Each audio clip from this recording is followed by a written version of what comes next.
Bom dia, pessoal. Ó, isso aqui é uma unha encravada, tá vendo? Ó.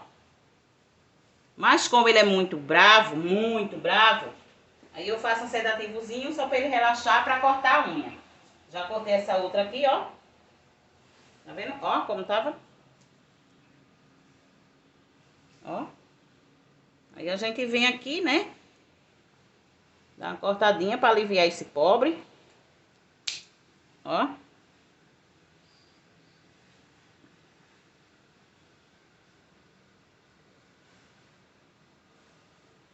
Pronto. Já toda infeccionada, tá vendo? Ó. Já juntando pus. Pronto. Aí um trabalho de Messia.